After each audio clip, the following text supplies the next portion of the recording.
नमस्कार दोस्तों, हमारी आज की कहानी है सबक सिखाना जरूरी था। मम्मी दादी को थोड़ा खाना दे दो। दादी ने कई दिनों से कुछ नहीं खाया है।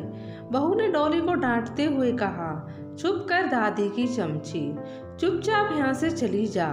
अगर तू उस बुढ़िया की वकालत करेगी तो तुझे भी उस बुढ़िया के साथ बंद कर दूंगी, खाना भी नहीं दूंगी।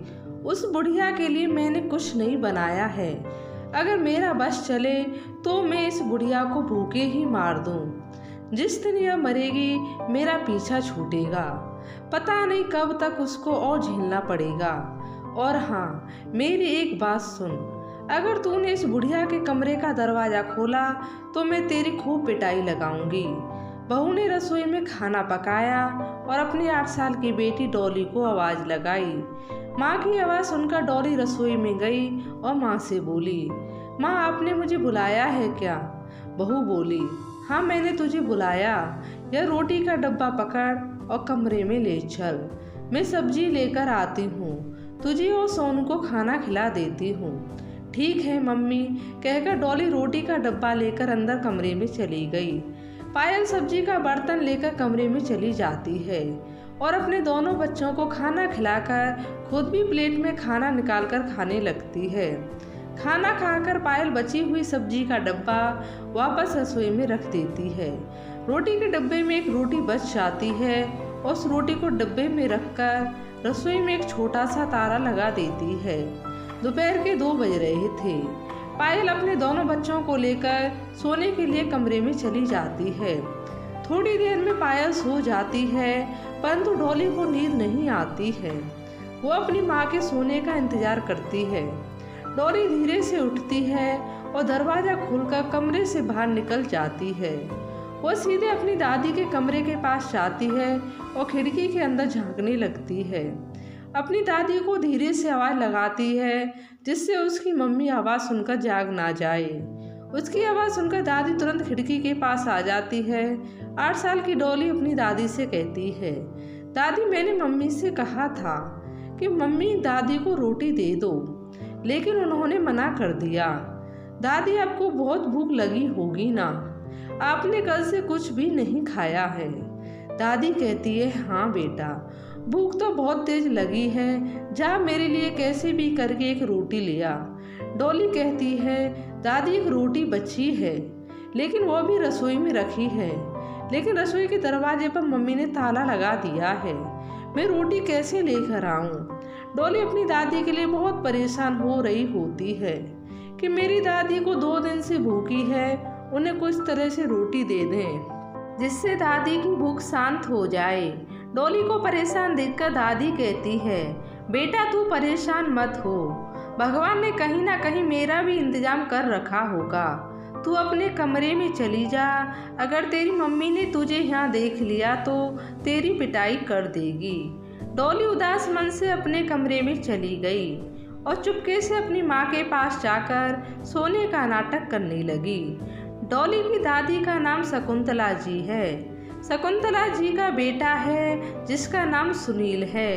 शकुंतला जी के पति का देहांत जब हुआ था तब सुनील बहुत छोटा था। शकुंतला जी ने अपने बेटे को मेहनत मजदूरी करके पाला पोसा था। जब शकुंतला जी के पति का देहांत हुआ था तो उनकी उम्र लगभग 27 से 28 साल की थी और दूसरी शादी भी कर सकती थी, लेकिन उन्होंने अपने बच्चे के भविष्य की खातिर दूसरी शादी नहीं की और एक सादगी का जीवन अपना लिया। उन्होंने सुनील को खूब पढ़ाया लिखाया। सुनील ने भी अपनी माँ के भरपूर सहयोग से सफलताओं की सीढ़ी चढ़ता गया।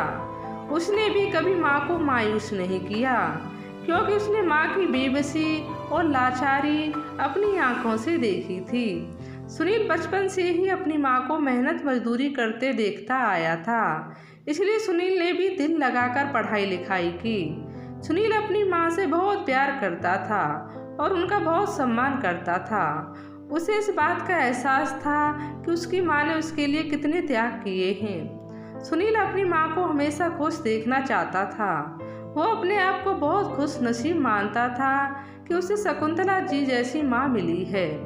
भगवान की कृपा और माँ के आशीर्वाद से सुनील की नौकरी लग गई।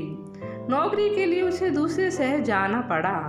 उसने शहर में एक छोटा सा कमरा किराए पर ले लिया, जहाँ से वहाँ अपनी नौकरी में जाता था। इसलिए वो अपनी माँ से दूर हो गया था, क्योंकि गांव में उसकी थोड़ी सी पुश्तैनी जमीन और मकान था, जिसे माँ छोड़कर शहर नहीं आना चाहती थी।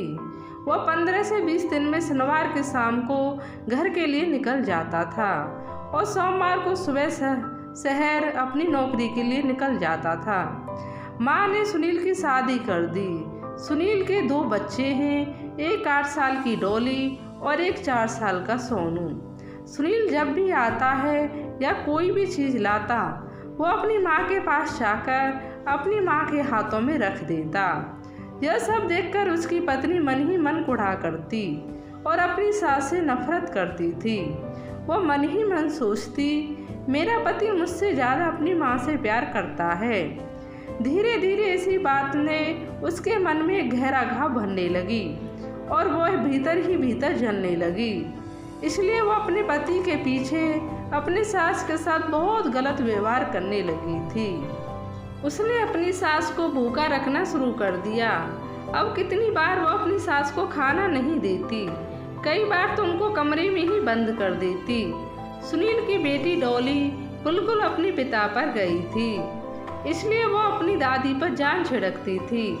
उसकी मम्मी दादी के साथ जो भी बर्ताव करती उसे बिल्कुल भी अच्छा नहीं लगता था। कभी कभी उसका मन करता था कि वह सब कुछ पापा को बता दे, लेकिन दादी उसे बताने से मना कर दिया करती थी। आज भी वही हुआ। बहू ने डॉली की दादी को खाना नहीं दिया और डॉली अपनी दादी के लिए बहुत ज़्यादा परेशान हो रही थी। उधर सुनील अपनी पत्नी के इस व्यवहार से अनजान था। उसे पता ही नहीं था कि उसकी पत्नी उसकी माँ के साथ किस तरह का व्यवहार करती है। आज ऑफिस में हाफ डे था। ऑफिस से आने के बाद पता नहीं क्यों आज उसकी माँ अपने घर जाने का मन कर रहा था। अभी उसे 2 दिन बाद घर जाना था, पर पता नहीं क्यों आज उसका माँ से मिलने का बहुत मन कर रहा था। उसने जल्दी से तैयारी कर ली और 2 दिन के लिए वो घर के लिए निकल पड़ा। सुनील आज खुशी खुशी घर आ रहा था कि आज तो सबको अचानक घर पर पहुंचकर सरप्राइज दे दूंगा, तो सब कितने खुश हो जाएंगे। बच्चे खुशी से झूम उठेंगे। जैसे जैसे वो घर के करीब आता वैसे वैसे वो बहुत अधिक उत्साहित होता जा रहा था। घर के दरवाजे पर आकर उसने घंटी बजाई तो कोई नहीं आया। उसने कई बार घंटी बजाई, लेकिन फिर भी कोई नहीं आया। उसने जोर जोर से दरवाज़ा खटखटाना शुरू किया। तब जाकर उसकी पत्नी आई और दरवाज़ा खोला। सुनील को अचानक से देखकर वो बहुत चक्की रह गई। उसे अंदाज़ा भी नहीं था कि उसका पति अचानक से घर आ जाएगा और सीधा अंदर आते हुए कहता है, कहाँ चली गई थी?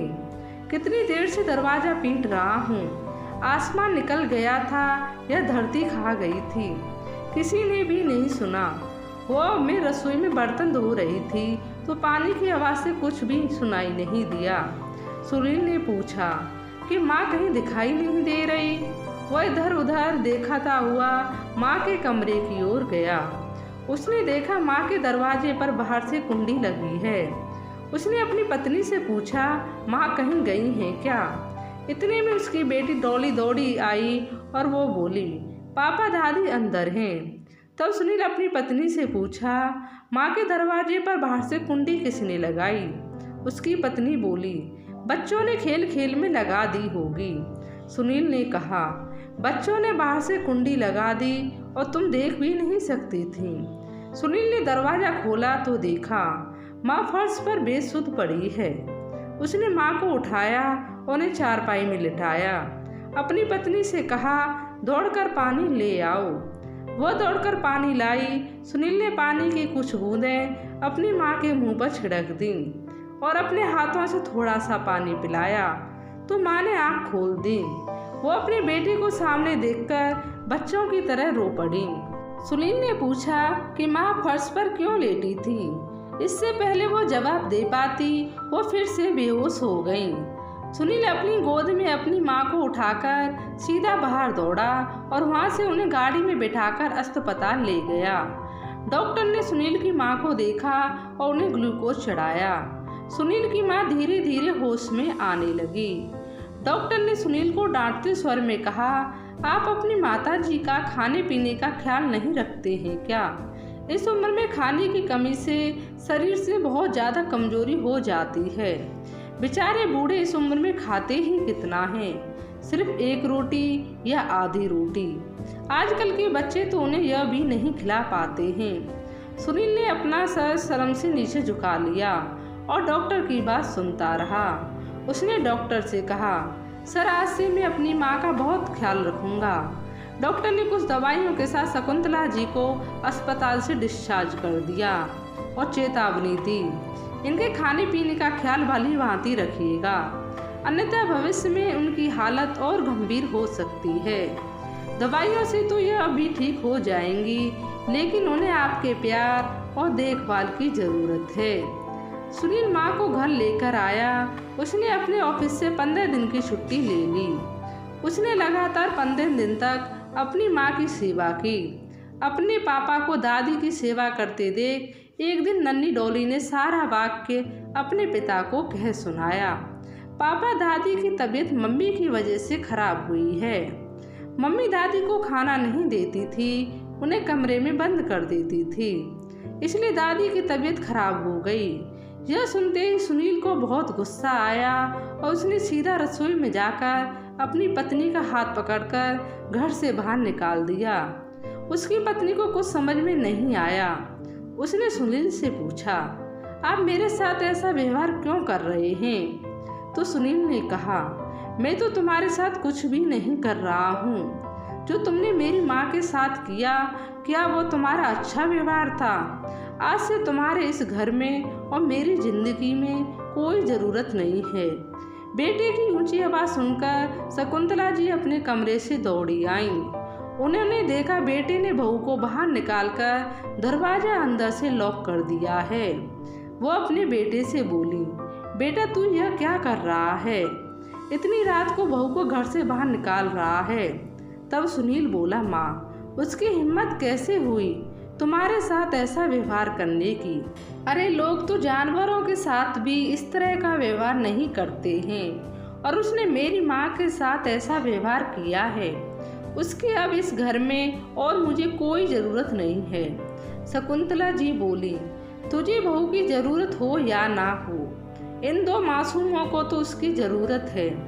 बेटा मैं तेरे आगे हाथ जोड़ती हूँ, तू दरवाज़ा खोल दे और बहू को अंदर आने दे। कल को कुछ ऊंच नीच हो गई तो हम दुनिया वालों के सामने क्या मुंह दिखाएंगे? बहू इतनी रात को कहाँ जाएगी? सुनील बोला, माँ कहीं भी जाए पर इस घर में नहीं आएगी। शकुंतला जी अपने बेटे के पैर पकड़ लिए। सुनील ने जल्दी से अपनी माँ के हाथ पकड़कर माफ़ी मांगता हुआ कहने लगा, माँ आप जैसा कहोगी मैं वैसा ही करूँगा, लेकिन यह पाप मुझे मत दो। तुम मेरे पैर मत छुओ। माँ तू मेरी भगवान हो, मेरी जननी हो, इसलिए भगवान भक्त के पैर नहीं छूते, भक्त भगवान के पैर छूते हैं। सुनील ने दरवाज़ा खोल दिया और शकुंतला जी अपनी बहू को घर के भीतर ले आईं। शकुंतला जी की बहू ने शकुंतला जी के पैर पकड़ लिए और बोली, माँ जी मुझे माफ़ कर दीजिए, आइंदा से मैं आपके साथ ऐसा व्यवहार कभी नहीं करूँगी। शकुंतला जी ने अपनी बहू को दिल से माफ़ कर दिया, क्योंकि वो जानती थी कि बिना बहू के उनके बेटे का परिवार नहीं चल सकता और बिना पत्नी के घर भूतों का डेरा हो जाता है। इसलिए उन्होंने उसकी सभी गलतियों को भुलाकर अपनी बहू को गले से लगा लिया। बहू को भी एहसास हो चुका था कि शकुंतला जी ने अपने समय में बहुत कष्ट झेले हैं, इसलिए वो अपने बेटे का प्यार पाने की अधिकारी हैं। सुनील जैसा बेटा भगवान सबको दे। दोस्तों, आपको ये कहानी कैसी लगी? लाइक और कमेंट करके ज़रूर बताएं और चैनल को सब्सक्राइब करना बिल्कुल भी ना भूलें। धन्यवाद।